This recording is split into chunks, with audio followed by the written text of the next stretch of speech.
Hello everyone, welcome to our channel Complete English. Today we will discuss another poem of class 11, Hornbill book, Father to Son, and it is composed by Elizabeth Jennings.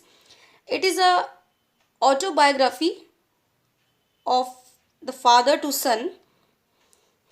In this poem, the poet presents a troubled relationship between a father and his son. In the present times, the poem also emphasizes the generation gap between the father and the son and expresses the father's pain and helplessness in failing to understand his child. जो poet हैं हमारी Elizabeth Jennings, वो एक female है, but उन्होंने अपने आप को एज अ फादर ये पोयम प्रेजेंट की है. एक फादर की उसके सन के लिए जो फीलिंग्स होती हैं उसको इस पोयम में प्रेजेंट किया है कि फादर और सन का क्या रिलेशन होता है. उनका रिलेशन एक फ्रेंडली रिलेशन होता है. तो ये जो फ्रेंडली रिलेशन होता है, जैसे जैसे टाइम पीरियड आगे बढ़ता है, इसमें क्या होता है कि दूरियां आने लगती, और जैसे जैसे बेटा बड़ा होता है उसका अपने फादर के साथ कम्युनिकेशन कम होने लगता है. फादर को अपने बेटे की बात समझ में नहीं आती. तो वही सारे जो चेंजेस होते हैं उसको एक फादर ने इस पोयम में प्रेजेंट किया है. So let's begin the poem.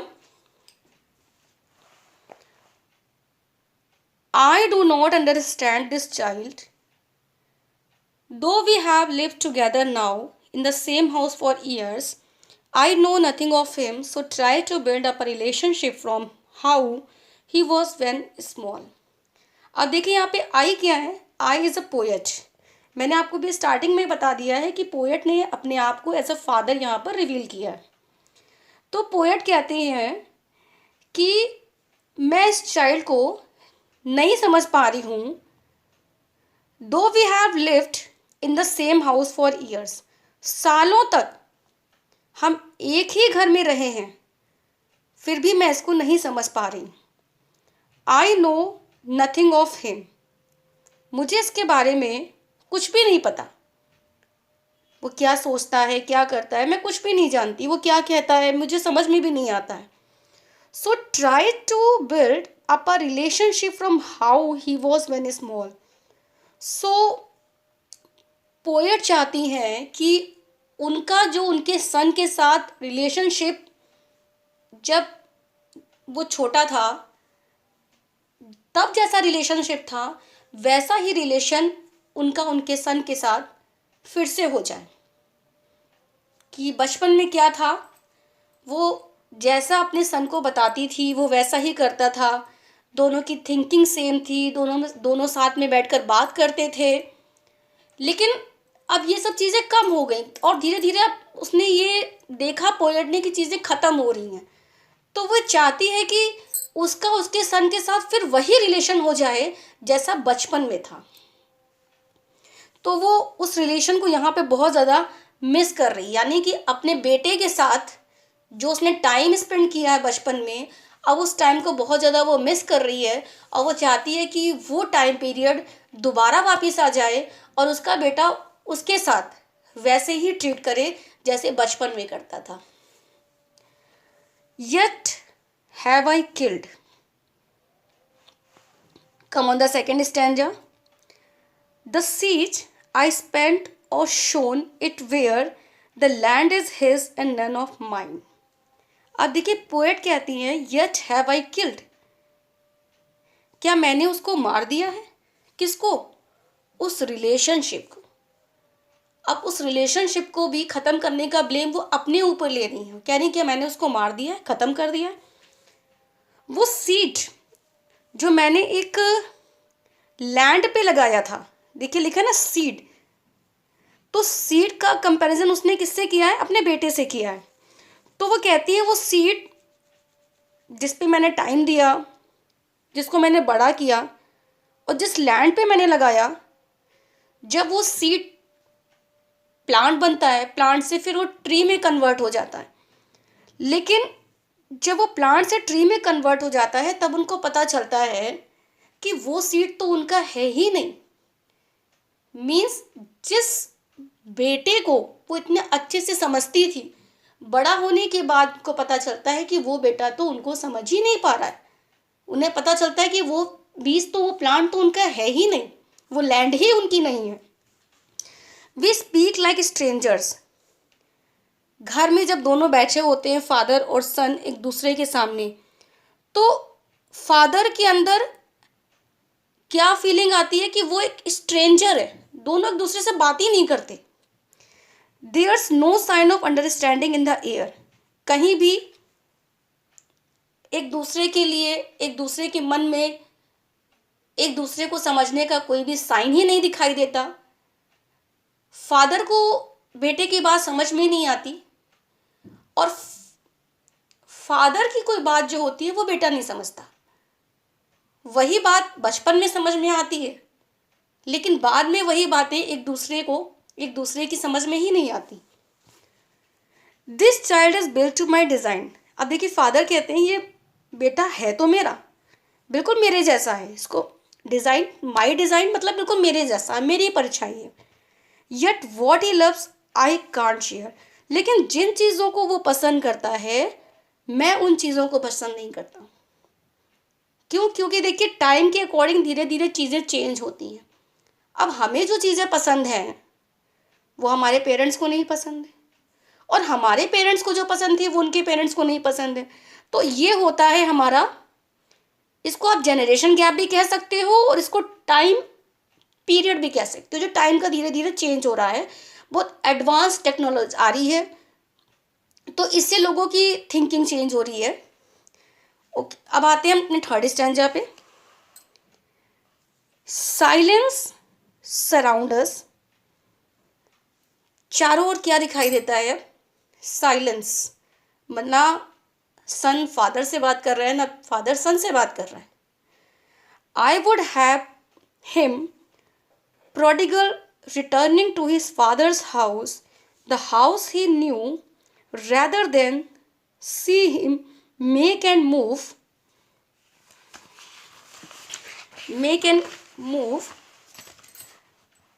After this,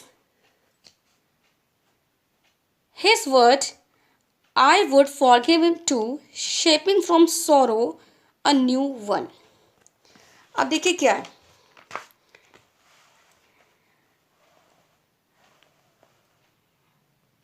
I would have him prodigal returning to his father's house. Father क्या कहते हैं कि उनका जो बेटा बहुत प्रोडिगल हो गया है, बहुत खर्चीला हो गया है, और जो भी उसने अभी तक शरारतें की हैं, मैं चाहता हूँ कि वो घर वापस आ जाए। मैं उसको उन सभी चीज़ों के साथ एक्सेप्ट करने के लिए रेडी हूँ। The house, returning to his father's house, father के घर वापस आ जाए, मैं उन सारी चीज़ों के साथ उसको एक्सेप्ट करने के लिए रेडी हूँ। द होम ही न्यू, जिस घर को वो जानता है। Rather than see him make and move, वो ये नहीं चाहता कि उसका बेटा यहाँ से मूव कर जाए और कहीं दूसरी प्लेस पर जाकर वो अपना एक वर्ल्ड बना ले। ठीक है, कहीं दूसरी प्लेस पर जाके अपना एक वो वर्ल्ड बना ले। ये फादर नहीं चाहता कि बेटा बाहर जाए, अपनी एक नई दुनिया बना ले और फादर को बिल्कुल ही भूल जाए। फादर उसको उसकी सारी गलतियों के साथ एक्सेप्ट करने को रेडी है। I would forgive him too, shaping from sorrow a new love. I would forgive him too means, अब फादर कह रहे हैं यहाँ पे कि मैं उसको उन सभी चीज़ों के लिए माफ़ कर दूंगा। Shaping from sorrow a new love, जो भी उसने मुझे दुख दिया है, जो भी उसने मुझसे कहा है, मैं उन सब चीज़ों को भूल जाऊंगा और उसकी जगह पे एक न्यू लव, एक फिर से वही प्यार जनरेट करूँगा, फिर से वही प्यार अपने बेटे से करूँगा जैसा मैं बचपन में करता था। अब देखते हैं लास्ट स्टैंजा में क्या है। Father and son we both must live on the same globe and the same land he speaks. Father और सन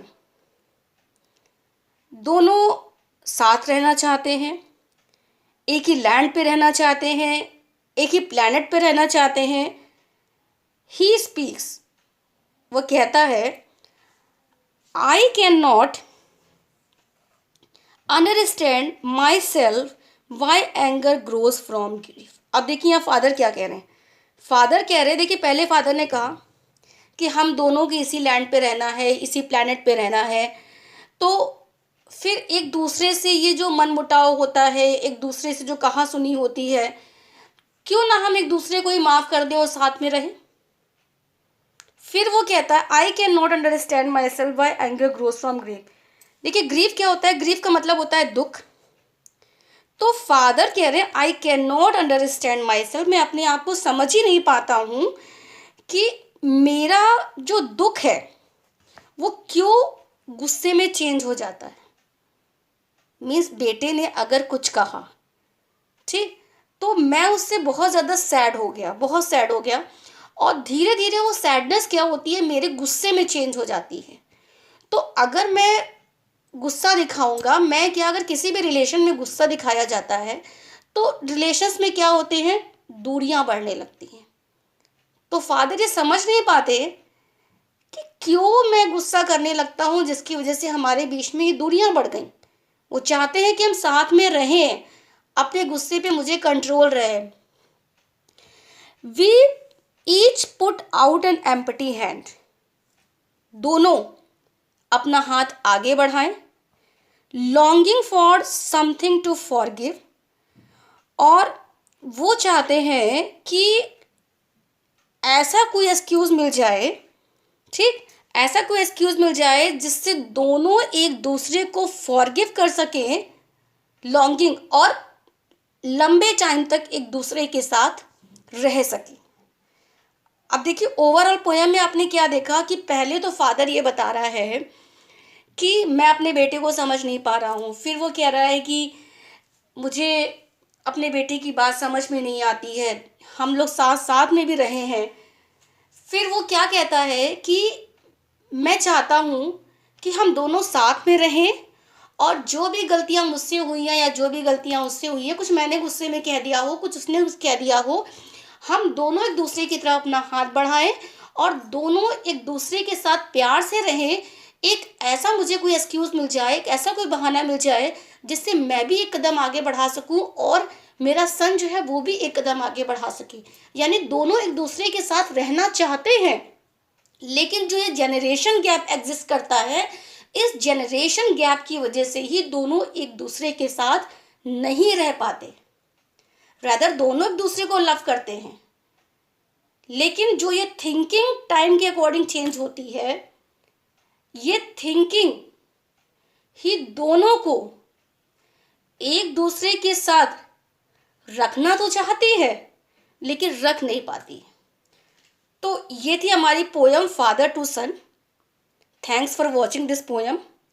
if you like this poem, please press the like button and subscribe my channel for further videos.